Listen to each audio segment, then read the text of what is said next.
चलो बच्चों, तो आज बात करते हैं अर्थशास्त्र, इकोनॉमिक्स, ठीक है ना, इकोनॉमिक्स, ठीक है ना। तो कल हमारी 2 क्लास पहले कंप्लीट हो चुकी हैं, इकोनॉमिक्स की 2 क्लास कंप्लीट हो चुकी हैं। आज हम लोग क्लास स्टार्ट करने वाली हैं थर्ड क्लास में। क्या है बच्चों, आज हम बैंकों का इतिहास जानने वाले हैं। बैंकों का इतिहास कि हमारे देश में कौन सा बैंक रहा पहले।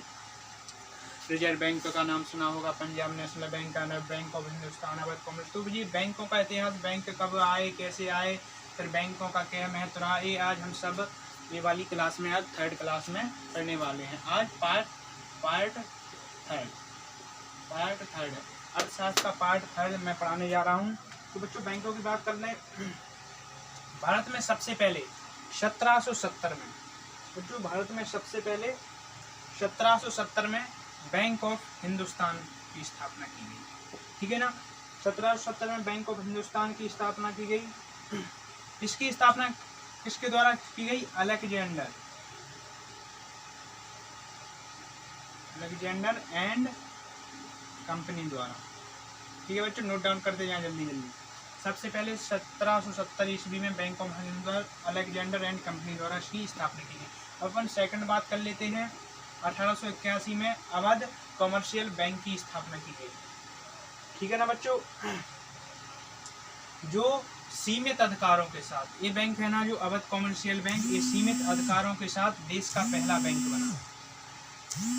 सीमित अधिकार मिलते थे इसमें, ठीक है ना, सीमित अधिकारों के साथ देश का पहला बैंक बना ये अवध कॉमर्शियल बैंक। अब आ जाएगा आपका 1894 में पंजाब नेशनल बैंक, इसलिए आप रूल भी होंगे। ये 1894 में इसकी स्थापना की गई, ठीक है ना बच्चों। तो नोट डाउन करते जाएं जल्दी से जल्दी।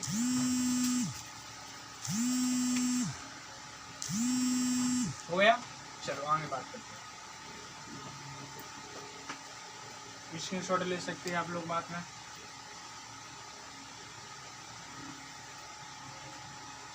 अब आगे बात करते हैं हम लोग 1806,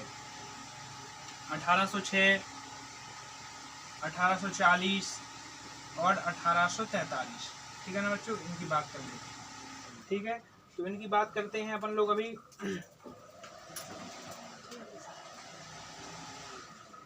1806 में कौन से बैंक की स्थापना की गई? तो इसमें की गई थी बैंक ऑफ बंगाल, ठीक है ना, नोट डाउन करते जाएं। 1806 में कौन से बैंक की स्थापना की गई थी बच्चों? 1806 में बैंक ऑफ बंगाल की स्थापना की गई थी। अब अपन लोग 1840 की बात कर लेते हैं। तो 1840 में आपकी स्थापना की गई थी bank of Bombay, bank of Bombay, ठीक है ना। 1840 में कौन से बैंक की स्थापना की गई थी? तो बैंक ऑफ बम्बई की स्थापना की गई थी। अब 1843 की बात कर लें बच्चों, तो 1843 में स्थापना की गई थी मद्रास, बैंक ऑफ मद्रास,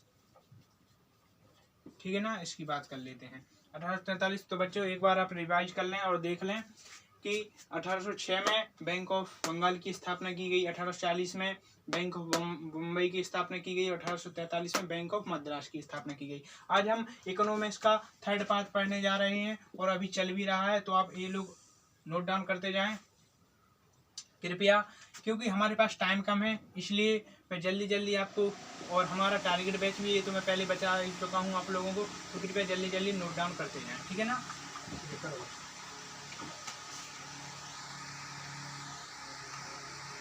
अब ये तीनों बैंक आप लोग याद कर लें, ठीक है ना, ये तीनों बैंक आप लोग याद कर लें। बैंक ऑफ बंगाल ये 1804, 1840, 1843, ये तीनों बैंकों को मिलाकर एक नया बैंक की स्थापना की गई, वो की गई 1921 में। कौन से सन में बच्चों? 1921 में। ये तीनों बैंकों को मिलाकर एक नए बैंक की स्थापना 1921 में की गई। उस बैंक का नाम क्या है बच्चों? तो आप लोग पहले याद कर लें कि bank of Bengal, bank of Bombay और बैंक ऑफ मद्रास 1921 में उसकी स्थापना की गई, ठीक है ना। इन तीनों बैंकों को मिलाकर 1921 में जो बैंक की स्थापना की गई, वो बैंक कौन सा है? इंपीरियल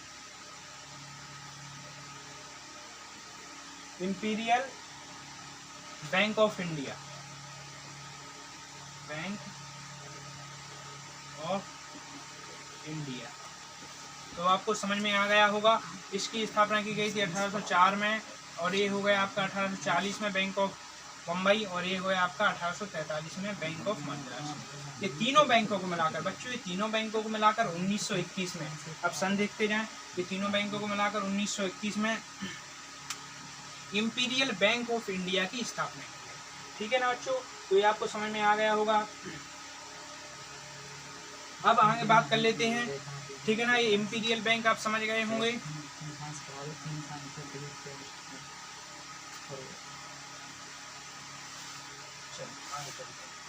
तो ये इंपीरियल बैंक है बच्चों, इंपीरियल बैंक ऑफ इंडिया। ठीक है ना, इसकी बात कर लेते हैं। अब इस पे अपन लोग थोड़ा देख लेते हैं। ठीक है ना, इसकी स्थापना 1921 में की गई थी, ये भी याद रख लो, ये अभी मैंने पढ़ाया। चलो अब आगे हम लोग चलते हैं। इसे 1 जुलाई 1953, ये सन याद कर लीजिए। इसे इंपीरियल बैंक ऑफ इंडिया 1921 में जिसकी स्थापना की गई थी, उसे 1 जुलाई 1953 को संसद के अधिनियम द्वारा, किसके बच्चों, संसद के अधिनियम द्वारा इसका नाम बदल दिया गया। इंपीरियल बैंक है जो, उसे 1 जुलाई 1953 में संसद के अधिनियम द्वारा इसका नाम बदल दिया गया। और दूसरा नाम क्या रख दिया गया बच्चों, इसका दूसरा नाम रख दिया गया स्टेट बैंक ऑफ इंडिया। इसे अपन बोल सकते हैं SBI। ठीक है ना, चलो बच्चों एक बार और इसे देख लेते हैं, हम नोट डाउन करते जाएं। ठीक है ना, इंपीरियल बैंक ऑफ इंडिया जो 1921 में जिसकी स्थापना की गई थी, उसे 1 जुलाई 1953 में संसद के अधिनियम द्वारा इसका नाम बदलकर स्टेट बैंक ऑफ इंडिया रख दिया गया। इसे SBI भी बोल सकते हैं। ठीक है ना, SBI।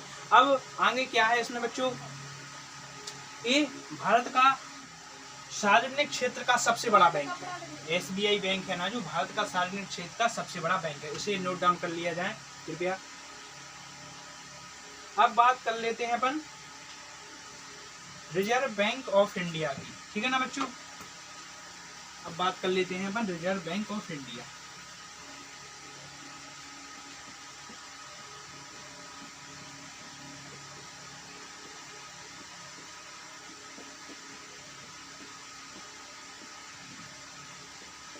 इसे बोलते हैं RBI। ठीक है ना, इसकी बात कर लेते हैं। ये बच्चा बैंकों का राजा कहा जाता है बोला तो। ठीक है ना, चलो अब इसके बारे में थोड़ा आपको हम समझा दें। देखो बच्चों, यह भारत का केंद्रीय बैंक है। ठीक है ना, रिजर्व बैंक इंडिया है ना, जो भारत का केंद्रीय बैंक है। चलो इसके बारे में थोड़ा अपन थ्योरी समझ लेते हैं।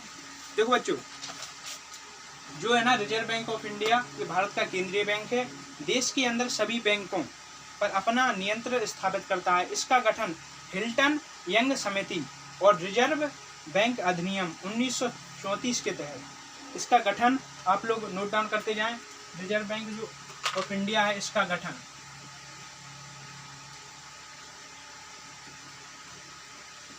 हिल्टन यंग समिति। ठीक है ना बच्चों, इसका गठन हिल्टन यंग समिति और रिजर्व बैंक अधिनियम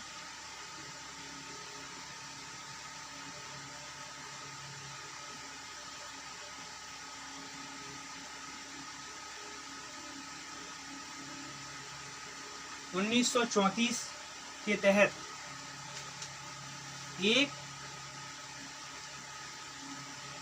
अप्रैल 1935 को हुई। अब मोटी मोटी बात आप पॉइंट ऑफ व्यू से देखते जाएं। जो रिजर्व बैंक ऑफ इंडिया है, कि बैंकों का बैंक या केंद्रीय बैंक कहा जाता है। गठन इसका हुआ था हिल्टन यंग समिति, बात कर लें तो हिल्टन यंग समिति और रिजर्व बैंक अधिनियम 1934 के तहत 1 अप्रैल 1935 को हुआ था। रिजर्व बैंक अधिनियम कब 1935 को हुआ था, सिंपल सी बात है, 1 अप्रैल 1935 को उसकी स्थापना की गई थी। ठीक है बच्चों, से योगदान करते जाएं आप लोग। अब आगे चलते हैं अपन, यह निजी क्षेत्र का बैंक है, ठीक है ना बच्चों। यह है रिजर्व बैंक ऑफ इंडिया है ना, जो निजी क्षेत्र का बैंक है, ठीक है ना। इसकी कुल 5 करोड़ रुपए की पूंजी पर निजी क्षेत्र का अधिकार है, ठीक है ना। इसकी 5 करोड़ पूंजी पर निजी क्षेत्र का अधिकार है। कितनी? 5 करोड़। इसकी 5 करोड़ पूंजी पर, रिजर्व बैंक की 5 करोड़ पूंजी पर निजी क्षेत्र का अधिकार है। आगे अपन बात कर लेते हैं, 1 जनवरी 1949 को आरबीआई का राष्ट्रीयकरण किया जाएगा। बच्चों आपसे अगर पूछा जाए कि रिजर्व बैंक का राष्ट्रीयकरण कब किया गया, तो राष्ट्रीयकरण यहाँ से मैं आप समझ सकते हैं, राष्ट्रीयकरण, तो रिजर्व बैंक ऑफ इंडिया का राष्ट्रीयकरण कौन सी सन में किया गया, तो ये आएगा आपका 1 जनवरी 1949, ठीक है ना। इसे आप लिखते हैं, रिजर्व बैंक का राष्ट्रीयकरण कब किया गया, तो आप आंसर लिख सकते हैं 1 जनवरी 1949। आगे आप बात करते हैं, शुरुआत में यह है भारत, बांग्लादेश, पाकिस्तान, म्यांमार, ठीक है ना, 4 देश। 4 देश कौन कौन से बच्चों, वो आप देखते जाएं। शुरुआत में रिजर्व बैंक ऑफ इंडिया,